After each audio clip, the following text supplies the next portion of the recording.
Greetings, YouTubers, and welcome to my 31st TTM video.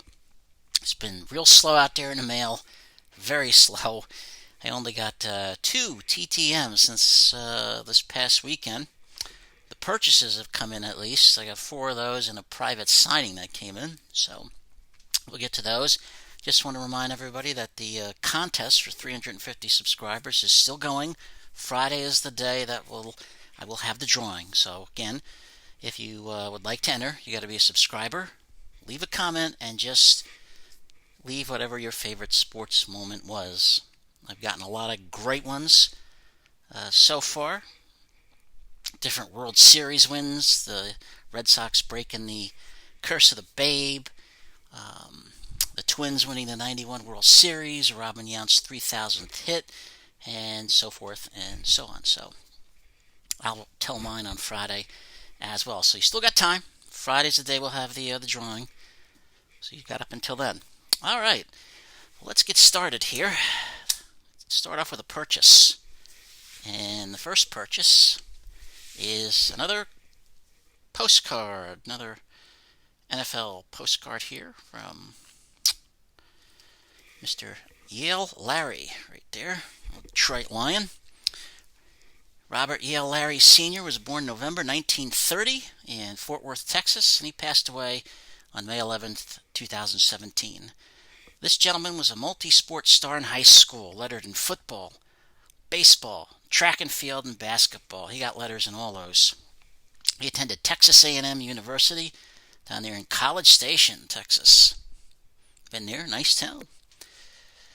His last football game at A&M was in 1951 against the University of Texas. That was always a biggie. Well, in that one, he ran 68 yards for a touchdown, caught a 37-yard pass for a touchdown in the third quarter to lead the Aggies over Texas. For the first time in 12 years, they got a victory that particular game. So that was big. Always a rivalry with those two teams.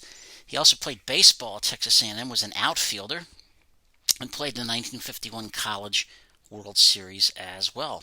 Now, while he was in college, he was offered $20,000, a bonus, by the St. Louis Cardinals after his junior season, but he decided to stay in college and finish it out. In 1952, he was selected in the NFL draft in the third round with the 34th pick by the Detroit Lions, and he could play safety, he punted, and he also returned as well. So he was an all-around player. During his time in NFL, he did play minor league baseball the first few seasons. He played with the Lions from 1952 to 53 and then left because he had to serve in the Army and came back in 1956 and played until 1964. He was a 9-time Pro Bowler, 3 times was an NFL champion with the Lions. The last Lions team to actually win a title, and made the NFL's 1950s All-Decade Team. He's a member of the Texas A&M Athletic Hall of Fame in football and baseball. He's also a member. I'm stuttering there. A member of the Michigan and Texas Sports Hall of Fame as well.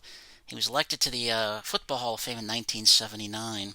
He had 50 career interceptions for 787 return yards. He had 503 punts, and that amounted to 22,279 yards. So, again, another addition to the collection.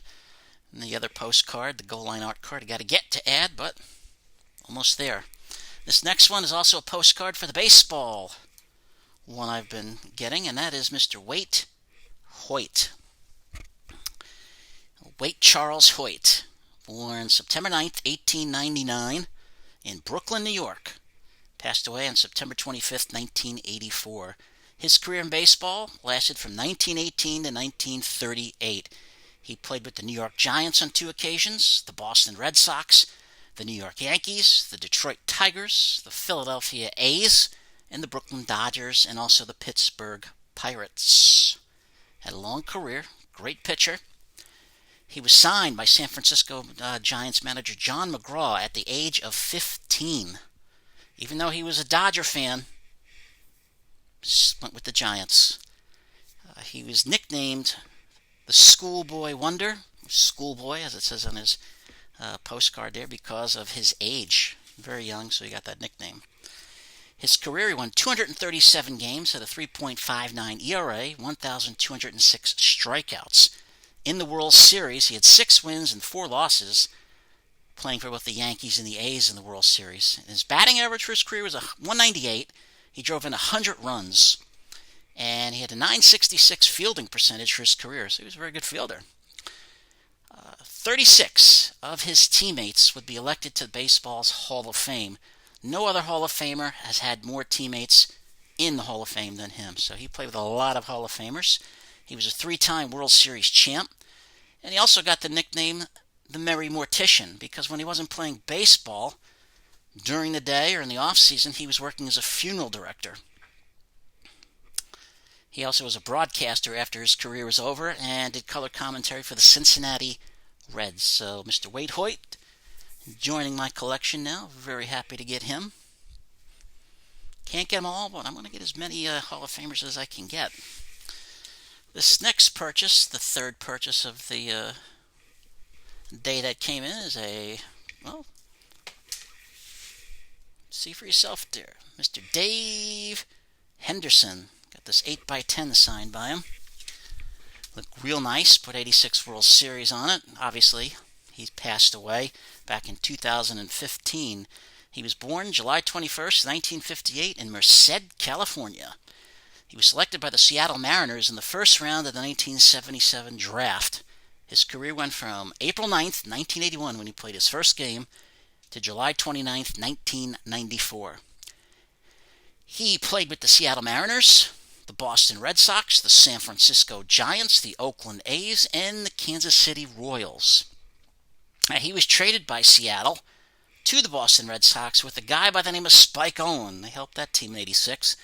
In exchange, the Mariners got shortstop Ray Quinones, pitcher Mike Brown, and Mike Trujillo, and a player to be named later. His most famous moment probably came with 2 outs, 2 strikes, top of the 9th inning, Game 5 of the 1986 ALCS, Anaheim, California, facing Donnie Moore.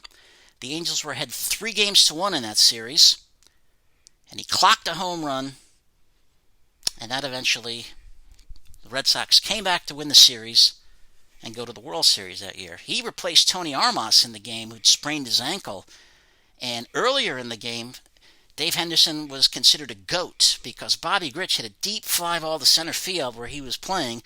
The ball bounced off Henderson's glove and went over the wall for a 2-run homer. But he made up for it, obviously. In the '86 World Series, he hit .400, had 2 home runs. His first came in Game 2, and his second in the 10th inning of Game 6, that fabulous Game 6. If you haven't seen it, watch it. Great game. He was an All-Star one time in 1991, won a World Series in 1989 with the A's when they swept the Giants. He played in a total of 4 World Series, one with the Red Sox in '86, 1988 when the A's were upset by the Dodgers in 5 games, '89 when they won it, when Oakland defeated San Francisco, and in 1990 when the A's were upset again by the Cincinnati Reds. He passed away on December 27th, 2015 from a heart attack 2 months after having a kidney transplant. He was a very solid player throughout his career, and I like that. Not a huge Red Sox fan, but that was a good photo of him in the World Series there. Gary Carter behind the plate. Another one of the players nicknamed the Kid. First there was Ted Williams and Gary Carter and Ken Griffey Jr., so somebody else will get that nickname, I am sure. And the next purchase, the last purchase, is a card, baseball card. This one I had to get. I'm starting to like these cards, so I'm going to start getting more of them. It's a Yankee card signed by pitcher Doc Ellis. Yeah, it's right in the back there, upper deck. Congratulations. So it's always nice to be congratulated. Old Doc Ellis was a colorful character in Major League Baseball history. Doc Philip Ellis Jr. was born on March 11th, 1945 in Los Angeles, California. He passed away December 19th, 2008.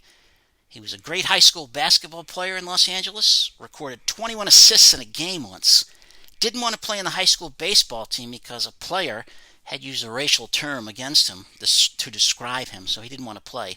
Played on a semi-pro team out there called the Pittsburgh Pirates, no less. He played on a team with future Major League players Willie Crawford, Billy Rohr, Bobby Tolan, Roy White, Reggie Smith, and Don Wilson. Various Major League teams tried to sign him while he was in high school, but he wanted to hold out for the Pittsburgh Pirates because he heard they were giving out $60,000 signing bonuses. Now, while he was in high school, he had a lot of issues, a lot of problems. He started getting involved with drugs and drinking. But one thing he did, he was arrested for stealing a car and he was given probation. Well, the Pirates did sign Doc Ellis, but as a result of his arrest, the Pirates offered him a $500 a month contract and a $2,500 signing bonus. His Major League debut was on June 18, 1968, and he played until September 29, 1979. He played with the Pittsburgh Pirates on two separate occasions: the New York Yankees, the Oakland A's, the Texas Rangers, and the New York Mets. He won 138 games in his career, had a 3.46 ERA, and struck out 1,136 batters. His most famous moment probably came on June 12th, 1970, when he tossed a no-hitter against the San Diego Padres 2-0 in San Diego.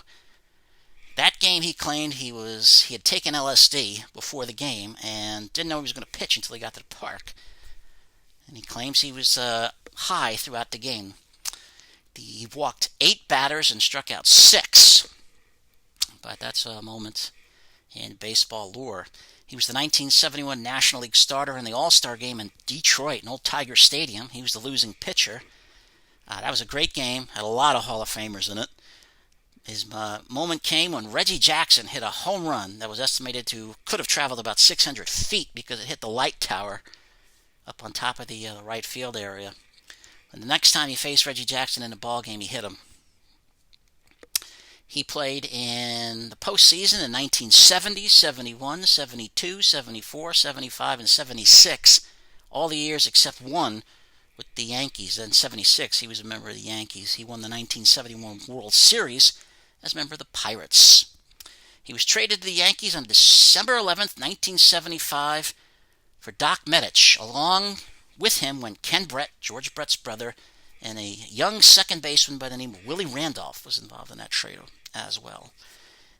If you haven't seen it, see the documentary No, a documentary, D-O-C-K, about Doc Ellis. Very good documentary. I'd recommend it highly. I've seen it.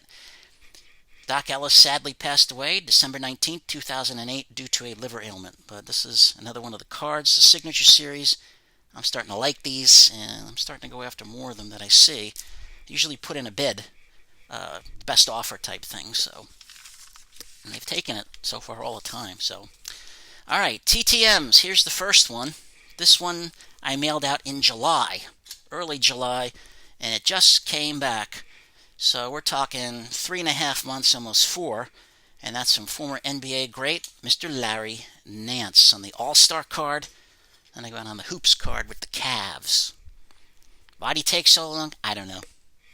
But it was worth it to get it back. Larry Donald Nance Sr. Yes, the senior. He was born February 12, 1959 in Anderson, South Carolina. He's 61 years of age. This took 3.5 months, as I said. No fee. And he came back from Ohio. He attended Clemson University. And in his junior year, they made it to the Elite Eight. In the 1981 NBA draft, he was selected in the first round with the 20th pick by the Phoenix Suns. His NBA career lasted from 1981 until 1994. He played with Phoenix and then with the Cleveland Cavaliers. 3 times he was an All-Star, which I was surprised. I thought he was an All-Star more.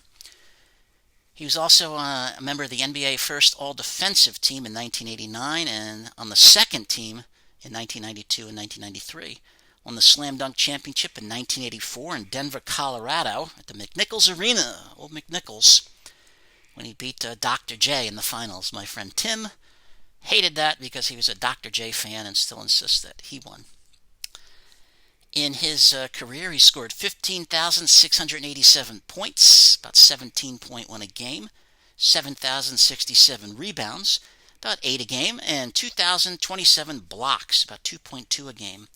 When he retired, he held the record for the most block shots by any player other than a center. Great defensive player.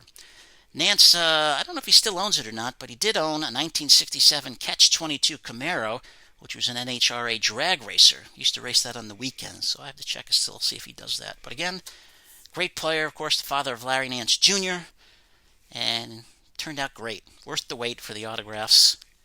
I have no complaints. He signed it for free. He can take as long as he'd like, I suppose, right? This next one took a week. It came from Florida. 7 days, there was no fee, and that is 8 by 10 here. So we get the old easel out, and that's former Oakland Raider running back, Mr. Pete Banaszak. You can see that. He signed it in gold Sharpie, so it's really hard to see, but when light hits it, it looks really good. I was like, oh, I can't see this, but when the light came on it, man, it looks sweet. Should have used it. I gave him the pen, so I should have given him a better pen. He wrote down to Ed, best always, Pete Banaszak. Super Bowl champs, Super Bowl 11, 1967 AFL champs, and he signed his name with his number. This is a picture of him in Super Bowl 11. He scored 2 touchdowns in that Super Bowl against the Vikings. And a little bit about Pete Banaszak. Peter Andrew Banaszak, nicknamed, well, it goes by Pete, but he was nicknamed the Rooster because he had a nose for the goal line. He was born on May 21st, 1944 in Wisconsin. He's 76 years of age. When he was in high school, he thought about becoming a priest. He attended the University of Miami in Florida, the U. In the 1966 AFL draft, he was selected in the 5th round with the 59th pick by the Oakland Raiders. He played his whole career in Oakland. Rushed for 3,772 yards, 121 receptions for 1,022 receiving yards, and he had 51 total touchdowns. He was a member of the AFL champion 1967 Raiders and the Super Bowl 11 champion Raiders. Again, he scored 2 touchdowns. Played in 2 Super Bowls. Super Bowl II, the AFL champs lost to the Green Bay Packers, and then, of course, in Super Bowl 11. He was also played in the game the Holy Roller. He had a hand in that as well. Again, 7 days, no fee. Lives in Florida, down in Jacksonville, so want to send to him. Good signer. And lastly, this next one came from a private signing from TriStar. This was a really good deal. Had to get it. Major League Baseball, Hall of Fame Baseball, signed by Mr. Craig Biggio. Couldn't turn that down. It's way cheaper than what I've seen on the internet. Craig Allen Biggio, born December 14th, 1965 in Smithtown, New York. He's 54 years old. He turned down numerous scholarships to play football in college so he could play baseball, and he attended Seton Hall University in New Jersey. While at Seton Hall, he was switched from playing the infield to catcher because Seton Hall needed a catcher, so he was there. He was an All-American at Seton Hall as well. And a couple of his teammates at Seton Hall, a guy by the name of Mo Vaughn, who went on to play for the Red Sox and win the MVP award, and Mr. John Valentin, another former Red Sox as well. In the 1987 baseball draft, he was selected in the first round with the 22nd pick by the Houston Astros. He remains Seton Hall's all-time leader in triples and is second in runs scored for the university. His career went from starting June 26, 1988 until September 30th, 2007, all with the Astros. Started out as a catcher and then moved on to the infield. He hit .281 in his career, had 3,060 hits, 291 homers, 1,175 RBIs, and 414 steals. That was a great player. 7-time All-Star, 4-time Gold Glover, 5-time Silver Slugger winner, and he even led the National League in stolen bases in 1994. He was nicknamed the King of the Hit Batsmen because he got hit by over 267 pitches, second only to Huey Jennings all time, who was hit by 287. All those times he was hit, Craig Biggio never, ever charged the mound, and he never had any serious injuries. He's one of the few individuals who bats and throws right-handed, but he writes left-handed. But that. Brooks Robinson and Dale Murphy are 2 other guys that do that as well. He's a member of the Suffolk New York Sports Hall of Fame, the Texas Baseball Hall of Fame, the Texas Sports Hall of Fame, the Seton Hall of Fame, and the Baseball Hall of Fame. He was the first member of the Baseball Hall of Fame, I believe, to have the Houston Astros hat on his plaque. He holds the NL record for the most leadoff home runs. Ricky Henderson is the all-time leader in that, followed by Alfonso Soriano. He was the second player in baseball history to have 50 stolen bases and 50 doubles in a season in 1998. Tris Speaker in 1912 with the Red Sox was the first. He was also the first player not to hit into a double play while playing in a 162-game season. So, great. See that around too much. So again, Craig Biggio could not turn down this deal by TriStar. It was really cheap, and glad I got it back. It took a while, but Ryan Sandberg had a signing, so I know a lot of people aren't getting things back from him, but I think that's why. I think he stops when he goes around to a signing for a short time, and then we'll restart up, so hopefully he will. And again, the prizes for the contest, if you haven't seen them, we've got a picture of Jose Canseco. Got this from a dealer I do a lot of deals with. Pull up my shirt there. Also included is a Super Bowl 18 program. Does have, again, I'll point it out, little stain on the bottom, but overall looks in great condition. My wife asking me to thin out the herd, so I had an extra one. I figured I'd give it out. And then we got two baseball cards. Doc Gooden. Got this in a couple of purchases that I made a while ago, and Jesse Orosco. So again, if you want to enter, subscribe, please. Leave a comment. And what is your favorite sports moment of all time? I want to thank everybody. Again, anybody needs any addresses or anything, I can certainly try to help. My address will be in the my email address will be in the description column. Everybody stay safe as always. Be kind to each other. And tonight, good night, Illinois, the land of Lincoln.